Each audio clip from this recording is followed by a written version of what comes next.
청년 정치인의 시각으로 정치권의 핵심 쟁점과 흐름을 살펴봅니다. 청년 마수 박민영 국민의힘 대변인, 박성민 전 민주당 최고위원 두 분과 함께하겠습니다. 어서 오십시오. 반갑습니다. 네. 한덕수 권한대행 탄핵안이 기각되자 여야 반응이 첨예하게 갈렸습니다. 국민의힘은 탄핵 구전 구패에 대한 이재명 대표의 사과를 요구했고, 민주당은 국민들이 납득할지 의문이다, 이런 입장 표명을 했습니다. 어제 헌재에서도 재판관들이 이제 갈렸는데요. 8명의 헌법재판관 중에 기각 5명, 각각 2명, 인용 1명 이렇게 이제 갈렸습니다. 선고 결과 어떻게 보셨는지 먼저 박민영 대변인부터, 박성민 대변인부터 좀 들어볼까요? 네, 일단은 유의미하게 봐야 될 부분은 아쉬운 결과이긴 합니다만, 그럼에도 불구하고 이제 헌법재판관 미임명에 대한 위법성을 한 번 더 확인했다라는 점에서 지난번 권한쟁의 심판의 결과와 함께 헌법재판관을 임명하지 않았던 한덕수 총리와 그리고 최상목 권한대행의 어떤 잘못된 행태에 대한 지적이 분명하게 있었다라는 점을 저는 좀 눈여겨봤습니다. 네. 그렇기 때문에 지금 상황에서 최상목 대행도 최근에 이제 헌재의 판단을 존중해야 된다, 그러니까 대통령 탄핵 심판 선고와 관련해서 판단을 존중해야 된다라는 메시지를 내기도 했고, 오늘 이제 방송 들어오기 전에 보니까 한덕수 권한대행 역시도 헌재의 판단을 존중해야 된다라는 이야기를 했더라고요. 그러니까 이게 사실 말로는 이제 대통령 탄핵 심판과 관련해서는 존중해야 된다라는 입장을 냈던 두 사람이 역설적으로는 이제 헌재에서 계속해서 헌법재판관을 선별적으로 임명하거나 임명하지 않았던 행위에 대한 위법성을 지적했음에도 불구하고 이를 시정하지 않는 부분은 여전히 문제로 보인다라는 말씀을 드릴 수 있겠습니다. 그 외에도 이제 주요하게 봤던 것은 이제 내란죄를 철회한 부분, 그러니까 탄핵소추 사유에서 철회됐던 부분과, 그리고 그 외에도 이제 증거 채택 문제가 좀 공방이 있었습니다. 검찰의 조서라든지 아니면 공수처의 수사 자료라든지 이런 부분들을 채택하면 안 된다라는 주장을 한덕수 총리와 윤석열 대통령 측에서 공통적으로 했던 주장인데, 이 부분에 대해서는 이번에 헌법재판소에서 판단을 하지 않았다라는 점을 봤을 때 네. 헌법재판관들 사이에 큰 쟁점이 아니었던 걸로 봐서 지금 일각에서 나오고 있는 어떤 절차적 하자로 인한 대통령 탄핵 심판의 각하 가능성이 저는 상당히 낮아 보인다, 이 부분에 좀 주목을 했습니다. 네.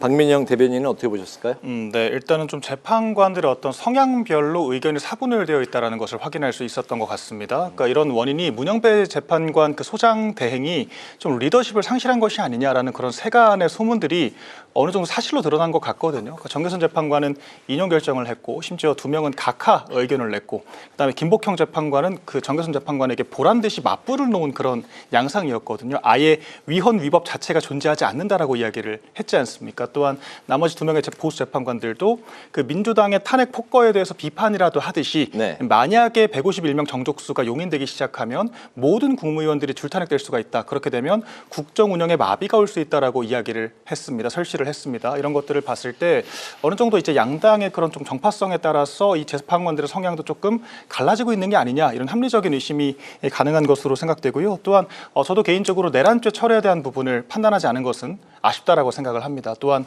이게 정족수 문제를 삼아서 각하를 시켰어야 앞으로 나쁜 선례가 되지 않을 거라고 저는 생각을 했거든요. 그런데 이렇게 좀 헌법재판소가 미온적인 판결을 하다 보니까 민주당이 지금도 한덕수도 재탄핵하겠다라 그러고, 최상목 이제 권한대행도 아닌 부총리까지 또 탄핵을 하겠다라고 하고 있지 않습니까? 이런 것들이 헌법재판소가 좀 다소 미온적이고 좀 비겁한 판결을 한 것이 아닌가, 저는 그런 생각을 한편으로 또 들었고요. 또한 이렇게 재판관들의 그런 어떤 선고 결과가 달라진 점으로 봤을 때 윤 대통령 탄핵 심판에도 좀 비슷한 양상이 나타나지 않을까라는 생각이 좀 들었습니다. 그러니까 지금도 저희가 왜 이렇게까지 3주 넘게 판결을 못하고 있느냐라고 했을 때, 저희가 지지난주부터 6표를 못 모았기 때문이다라고 일관되게 이야기를 하지 않았습니까? 지금도 6표를 못 모았고, 지금 선고에서 나온 것처럼 재판관들 사이에 갈등이 계속되는 것이 아니고서야 아직까지 결론이 못 나는 이유를 설명할 수가 없는 것이고요. 그래서 저희 과거 주장과 일맥상통하는 측면에서 윤 대통령 탄핵 심판의 기각 가능성도 덩달아 높아진 것으로 보인다. 저는 네. 그렇게 봤습니다. 네. 네, 앞서 잠깐 언급이 됐던 내용인데요.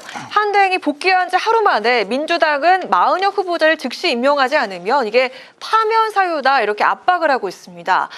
줄탄핵으로 인한 역풍을 우려하는 당내 목소리에도 탄핵 추진 의사를 내비친 건데요. 한 대행이 과연 마은혁 임명에 대해서 기존 태도를 과연 바꿀 수 있을지, 지금 이렇게 마은혁 임명 카드로 압박을 하고 있는데 어떻습니까? 그러니까 저는 이 부분에서 중요하게 봐야 되는 건 이 한덕수 권한대행이 헌법 수호의 의지가 있느냐를 분명하게 보여줘야 할 시점이라고 생각을 합니다.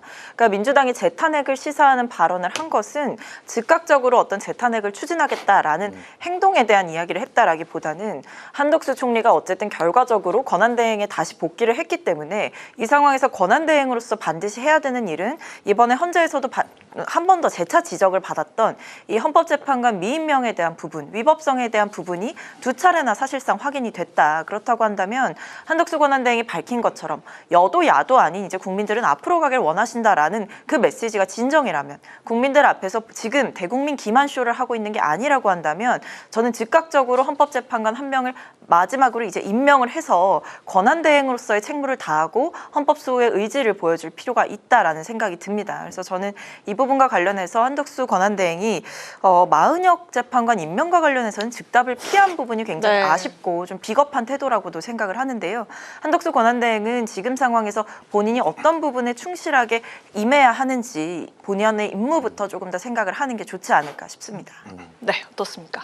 저는 지금 민주당이 재판관 불임명에 대해서 문제 제기를 하는 것 자체가 상당히 자기 모순적이라고 생각을 합니다. 왜냐하면 작년 10월에 이미 국회목 3인의 재판관들의 임기가 도래를 했었거든요. 그런데 그때 민주당이 어떤 방통위원장을 비롯한 이 국무위원들의 탄핵 심판을 지연시킬 목적으로 의도적으로 재판관들을 추천을 하지 않았습니다. 그래서 다수 언론에서 이것이 헌재 마비 시도라는 그런 비판과 지적들이 있었던 것이고요. 그런데 갑자기 윤 대통령이 탄핵 심판 때 오르자마자 이제 와서 뭐 헌법재판관을 빨리 임명하지 않으면 그것은 위헌 위법이고 탄핵 사유다라고 이야기하는 것 자체가 좀 자기 자신에 대한 자아 비판이 아닌가라는 생각을 할 수밖에 없는 것이고요. 또한 어제 이 헌법재판관들의 선고 내용을 보더라도 그 5명의 그 4명의 재판관은 기각을 하면서도 이것이 위헌 위법이 있지만 파면 사유가 아니라고 이야기를 했고요. 김복형 재판관은 아예 위헌 위법 자체가 없다라고 이야기를 했습니다. 나머지 2명의 재판관도 각하 의견을 냈기 때문에 본안에 대한 판단 자체를 하지 않았거든요. 그렇기 때문에 헌법재판관들 불임명 자체가 탄핵 사유라는 그런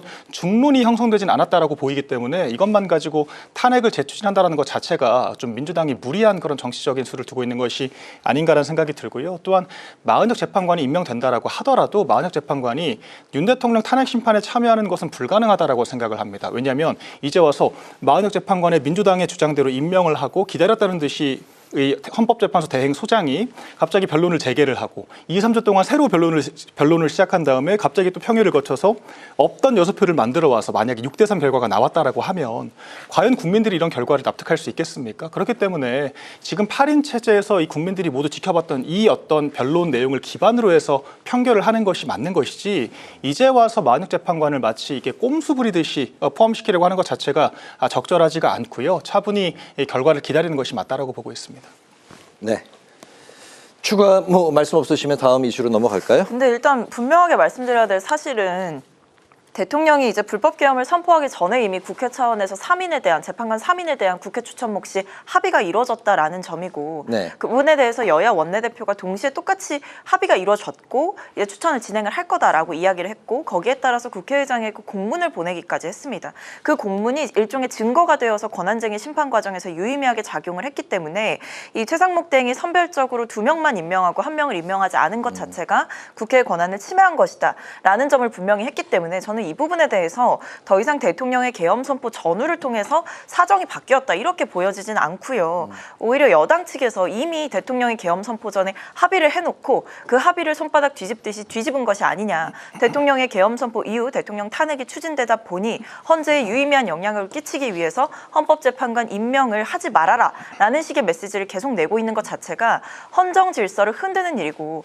그동안 보수정당에서 그토록 강조했던 법치에 정반대되는 행보를 보여주고 있는 것이다라고 생각합니다. 이건 제가 조금만 사실관계를 바로잡자면 그 작년 10월에 국회목 3인 전체의 임기가 도래를 했습니다. 그렇다라 그러면 그 추천 자체를 한 몇 달 전부터 미리 받아놔서 10월에 그런 임기의 공백이 없게 만들어야 하는 것인데 임기가 도래하고도 거의 2달 가까이 추천을 미루다가 거의 12월이 가까워져서야 여야가 합의를 했거든요. 근데 그 합의 내용마저도 원래는 여당 1명, 야당 1명, 여야 합의 1명이 관례였습니다. 그런데 민주당이 목리를 부리니까 어쩔 수 없이 야당이 2명을 임명하는 것을 용인을 했던 것이거든요. 결과적으로 민주당이 목리를 부렸기 때문이다라는 것이고 또한 당시에는 헌재가 6인 체제라서 아예 심리 자체가 불가능한 상황이었습니다. 민주당이 방치를 한 것이고요. 그런데 지금은 8인 체제에서 심리에 지장이 없는 상태입니다. 그런데 과거에 6인 체제 목리를 부렸던 민주당이 이제 와서 8인 체제가 불완전하니 한 명을 빨리 임명하라. 하지 않으면 탄핵을 하겠다라는 것 자체가 과연 국민들이 납득할 만한 이야기인가 저는 의문을 제기할 수밖에 없죠. 그러니까 헌재에서 권한쟁의 심판의 결과를 통해서 결론을 내려준 일에 대해서 국가의 사실상 지금 수반을 대행하고 있는 권한대행이 따르지 않는 것 자체가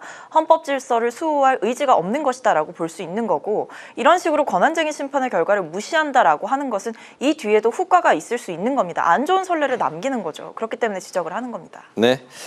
그런 가운데 윤 대통령 탄핵 심판 변론이 종결된 지가 오늘로 한 달이 됐습니다. 어제 선고가 윤 대통령 탄핵 심판에 영향을 줄 것인지 아니면 가늠해 볼 수 있는 어떤 그 잣대가 될 수 있는 것인지 두 분의 생각 들어보고 현재 상황에서 윤 대통령 탄핵 심판의 시기 매주 예상을 하고는 있습니다만 과연 지금 현재 시점에서는 또 어떤 시기가 될 것인지 그리고 이제 결과까지 두 분의 생각 들어보겠습니다. 박민영 대변인부터 들어볼게요. 사실 한덕수 총리에 대해서 저희가 지난주부터 7대1 기각을 예측을 했었거든요. 정확히 적중을 또 했었죠. 또한 저희가 어떤 재판관들의 역학관계를 이야기를 하면서 김복형 재판관과 정대순 재판관이 강하게 맞붙이고 있다라는 이야기도 했었지 않습니까? 그런 것들이 어제 선고를 통해서 구체적으로 사실로 드러난 것이고요. 그래서 저희 여당 쪽에서 주장했던 내용들을 좀 거들떠보지도 않았던 야당이 이제 와서 저쪽 말이 맞을 수도 있겠는데 라는 의심을 하기 시작했다는 것 자체가 저는 균열의 시작이라고 생각을 합니다. 또한 오늘 이제 김민석 의원 같은 경우에는 윤 대통령 결과가 늘어지는 것이 보이지 않는 손이 작동하고 있다. 음모론이라고까지 이야기를 하고 있거든요. 이것이 민주당의 어떤 정보나 법리에 기반해서 예측을 하는 것이 아니라 그냥 자신들의 희망사항을 이야기를 하고 있다. 그리고 그 희망사항이 닿지 않는다는 것에 대해서 음모론으로 치부를 하고 있다. 이런 부적절한 애티튜드를 읽을 수 있었던 것 같습니다. 저희는 철저하게 법리를 통해서 말씀을 드리는 것이고요. 네. 대통령 탄핵 심판이라는 것은 단순히 위헌 위법이 존재한 것을 넘어서 그 위헌 위법이 파면에 이를 정도로 중대한 헌법 위반인지를 따져야 되는 것이고요. 또한 국무위원들과 달리 선출직이기 때문에 어떤 대통령의 행위가 국민들의 신뢰를 상실할 정도로 중대했는가를 또 따져봐야 되는 거거든요. 또 마지막으로 이런 대통령에 대한 파면 결정이 국가적으로 실익이 있느냐까지 따져봐야 됩니다. 이걸 종합적으로 봤을 때 윤 대통령에 대한 지지율이 40%대를 상회를 하고 있는 상황이기 때문에 대통령의 행위가 신뢰를 상실했다고 보기가 어려운 상황이고요. 이렇게 국가가 강대강으로 이렇게 갈라져 있는 상황에서 무조건적으로 파면 결정이 국가적으로 이롭다라고 보기도 어려운 것이거든요. 또한 지금 재판관들 입장에서 이렇게 줄줄이 30차례나 탄핵소추안을 발의하면서 국정을 마비시키고 이렇게 국가 재난 상황, 그러니까 정말 전국적으로 산불이 터지고 싱크홀이 가라앉고 이런 위기 상황에서도 장내로 돌아와서 대책을 마련하는 것이 아니라 거의 천막당사까지 설치를 해가면서 장외투쟁을 하는 트랙터까지 동원하는 이런 세력들에게 정권을 내주는 것이 과연 국가적으로 합리적인가에 대해서 생각을 안 할 수가 없는 거거든요. 그러니까 민주당이 오히려 지금 더 기각 가능성을 높이는 무리수를 두고 있다라고 저는 생각을 하고 있고요. 이 헌법재판이라는 것이 가지는 속성들을 생각을 했을 때 민주당이 지금 보여줘야 될 것은 오히려 민주당이야말로 그러니까 수권 세력으로서의 헌법 수호 의지를 보여주는 것이 지금 바람직한 방향이라고 저는 생각합니다. 선고 시기 결과는 어떻게 예상하세요? 일단 이번 주 같은 경우에는 당장 목요일 날에 매달 마지막 주 목요일에는 일반 사건에 대한 선고가 있거든요. 네, 오전 10시에 있다고 밝혔죠? 맞습니다. 그래서 이제 한 주에 세 번이나 선고를 한 사례가 없고 총리와 대통령은 국가 1, 2인자이기 때문에 그러니까 사안의 중대성을 생각을 했을 때 한 주의 결과가 나올 가능성은 굉장히 낮아 보이고요. 또한 제가 파악한 정보로는 지금 평의 단계에서 6표를 모으지 못했다라고 판단한 문영배 소장 대행이 평결을 의도적으로 미루고 있다라고 저는 알고 있습니다. 그렇기 때문에 평결이 되지 않은 상황에서 선고일자를 지정할 수가 없기 때문에 빨라도 다음 주 금요일은 되어야 될 거다라고 생각을 하고요. 조금 더 멀리 본다라고 하면은 4월 11일까지도 전망을 해야 될 것 같습니다. 4월로 넘어갈 것 같다? 네, 일단은 지금 이 한덕수 총리의 사건을 가지고, 그러니까 이 탄핵 심판을 가지고 대통령의 탄핵 심판 결과를 예단하거나 아전인수격으로 본인이 이제 원하는 근거만 입맛대로 갖다 붙이는 것은 좀 어려운 상황이다라고 생각을 합니다. 왜냐하면 일단 중요했던 부분은 이 계엄 선포의 적정성에 대한 판단을 이번 한덕수 사건에서 했느냐.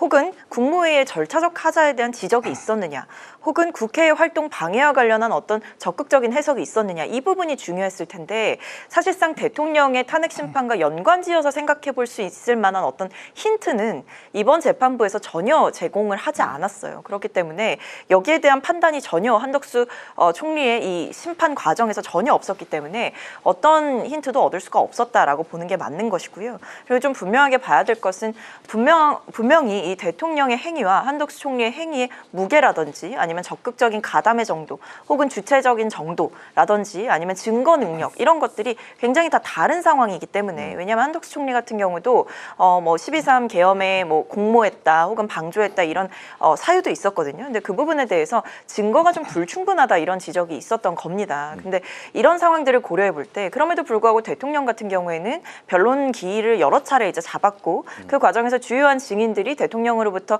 의원 체포 지시를 받았다라고 한다던가 아니면 이제 국회 본회의를 저지할 목적의 어떤 명령을 받았다라던가 이런 구체적인 증언들이 나온 상황이고 계엄 선포의 주체 자체가 대통령 본인이기 때문에 이 사안의 무게라든지 주체성, 증거의 구체성 이런 것들이 전부 다 한덕수 총리와는 매우 차이가 나는 상황입니다.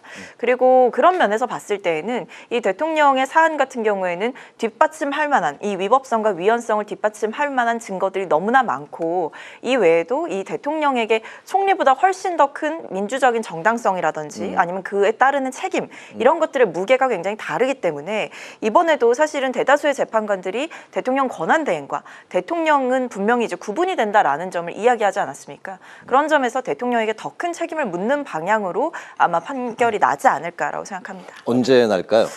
저도 사실은 이번 주는 조금 현실적으로 어렵지 이번 주는 않나 넘어갈 것이다. 라고 네. 생각을 하는데 그렇다고 해서 이것이 무한정 늘어질 것 같지는 않고요. 사실 한덕수 총리에 대해서 먼저 이렇게 선고를 했다라는 것도 법조계 일각에서는 어쨌든 이 한덕수 총리의 건을 이야기를 했다라는 것 자체가 이제 대통령의 것도 좀 정리가 된 사안이 아니냐라는 관측도 있고 그리고 곧 이제 임기가 끝나는 재판관들이 있기 때문에 그 전에 그러니까 4월 초 중에는 나지 않을까라고 보는 것이 다음 주가 합리적일 것 되겠네요. 같습니다. 알겠습니다. 제가 네. 조금만 첨언을 드리자면 뭐 반박을 하는 것은 아니고요. 저도 뭔가 이번에 그 한덕수 총리의 선고에서 대통령과 직접적으로 결부되는 쟁점들은 없었다라고 생각을 하는데 단 한 가지 간접적으로 언급한 건 있었습니다. 이를테면은 한덕수 총리가 그 비상계엄을 왜 막지 못했느냐에 대해서 책임 공방을 할 때 한덕수 총리가 국무회의를 적극적으로 저지하지 않았다라고 할 만한 확실한 증거가 없다라고 설시를 하면서 대통령이 국무회의 의결권을 가짐에 있어서 국무위원들의 동의 여부가 중요하지 않다라고 이야기를 했거든요.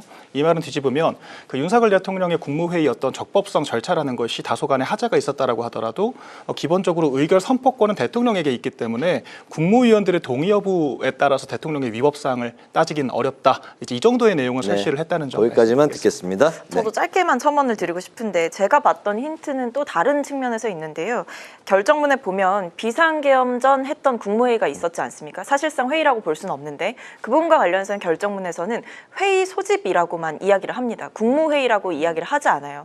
근데 계엄을 이제 해제하기 위해서 계엄 선포를 해제하기 위해서 열렸던 국무회의는 그 뒤에는 줄줄이 국무회의라고 명시를 했다라는 점에서 간접적으로나마 네. 재판관들이 그 이전의 국무회의는 국무회의로 보지 않은 것이 아니냐라는 해석도 가능할 것 같습니다. 알겠습니다. 네, 이런 가운데 이재명 민주당 대표의 선거법 위반 항소심 선고가 하루 앞으로 다가왔습니다.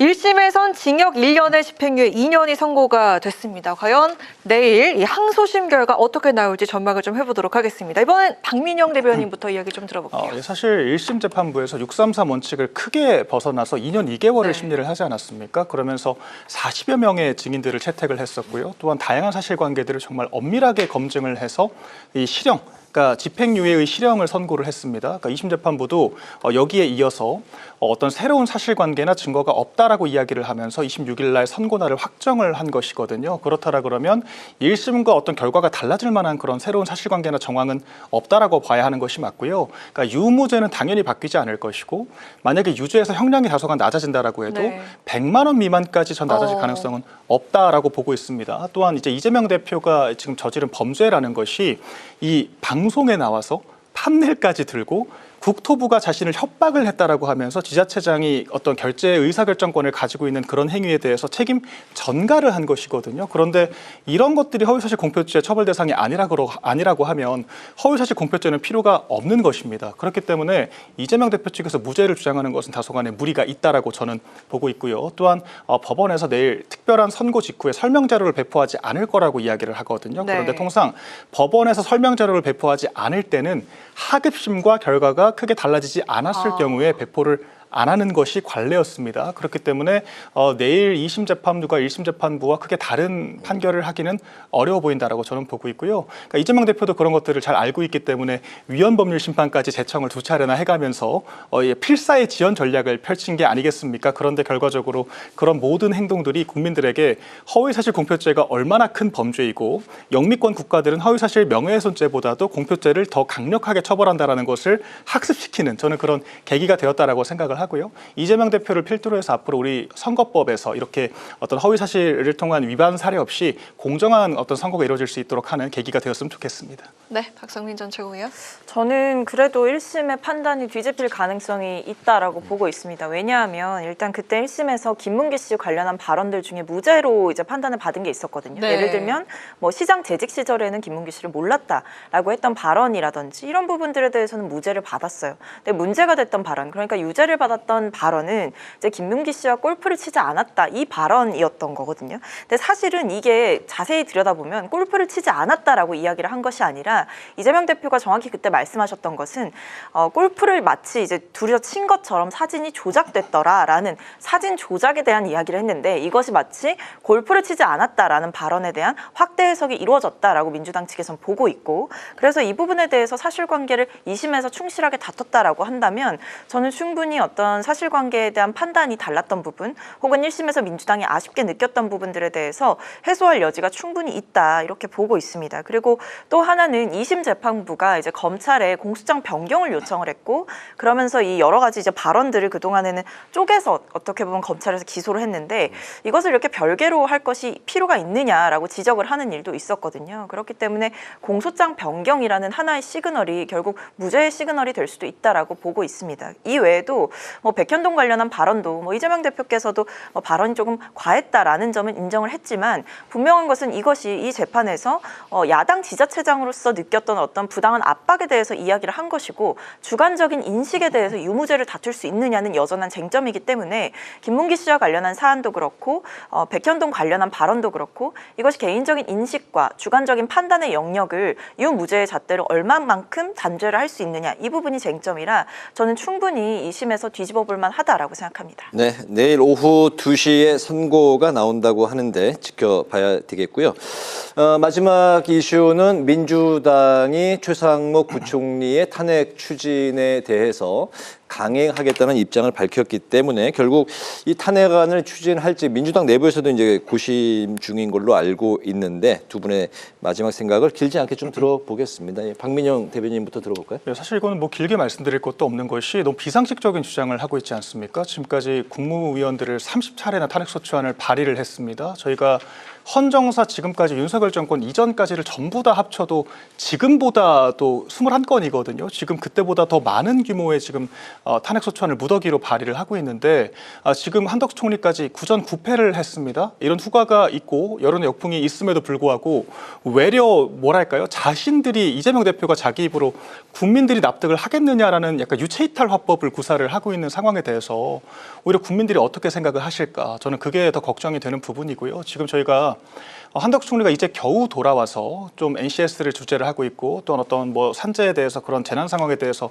다 관리를 하려고 하고 있고 뭐 의대생 문제라거나 관세 전쟁이라거나 아니면 뭐 민간 국가 문제 이런 다양한 현안들에 대해서 이제 겨우 수습을 하고 있는 단계입니다. 그런데 이런 상황에서 경제 컨트롤 타워를 또다시 탄핵을 하겠다라고 하면 더군다나 그것이 현재 발생한 문제가 아니라 과거에 마은혁 재판관 임명을 안 한 것도 아니고 다소간 미뤘다라 그래서 그것을 탄핵 사유로 삼겠다라고 하면 그거를 과연 어떤 국민이 납득을 할 수가 있을까요? 또한 이런 것들이 정말 이게 국정을 마비시키고 정말 국민적으로 큰 부담과 피해를 주는 그런 행위라는 것을 인지를 해야 될 텐데 사과 한마디 없다는 점, 사과를 하기는커녕 이렇게 또 한 번의 강행을 하겠다라고 설명을 하고 있다는 점에 대해서 저는 정당인 이전에 국민의 한 사람으로서 절망할 수밖에 없습니다. 네, 박성민 최고위원. 네, 뭐 일단은 시기는 조금 봐야겠죠. 이제 발의는 한 상태지만 이제 국회 표결을 언제 할 것이냐 이 부분이 좀 남아 있는 쟁점이기 때문에 지켜봐야겠습니다만 그럼에도 불구하고 이 최상목 권한대행이 뭐 이제는 경제부총리로 다시 네. 돌아갔습니다만, 근데 일단 절차적으로 봤을 때 이번 한덕수 총리의 건에서 의결정족수 논란이 한 차례 해소됐고 적법한 절차에 의해서 탄핵 소추가 이루어졌다라는 점을 확인한 바가 있고요. 이 외에도 지금 내용상으로 봤을 때에도 상설특검 추천 의뢰를 미뤘다라든지 아니면 재판관을 국회에서 선출했음에도 불구하고 이것을 임명하지 않은 행위에 대한 위헌 위법성을 한 차례 더 확인하는 과정이었다라고 민주당은 보는 것이기 때문에 헌법재판이라고 하는 거 그리고 이 과정에서 탄핵 소추라고 하는 것은 일종의 징계 재판이기 때문에 최상목 대행이 권한대행의 자리에서 내려왔을지언정 권한대행에 있을 때 행했던 위법하거나 위헌적인 행위에 대해서는 분명히 징계성 재판을 해볼 수 있다라는 판단이 깔려 있는 것 같습니다. 민주당도 여러 가지 전략적인 판단을 고려하면서 해 나가겠지만 최상목 대행의 탄핵 사유는 이미 충분히 쌓여 있다라고 보고 있습니다. 네, 오늘 청년 마수는 여기까지 듣겠습니다. 지금까지 박민영 국민의힘 대변인, 박성민 전 민주당 최고위원 두 분과 함께했습니다. 오늘도 말씀 잘 들었습니다. 고맙습니다. 고맙습니다.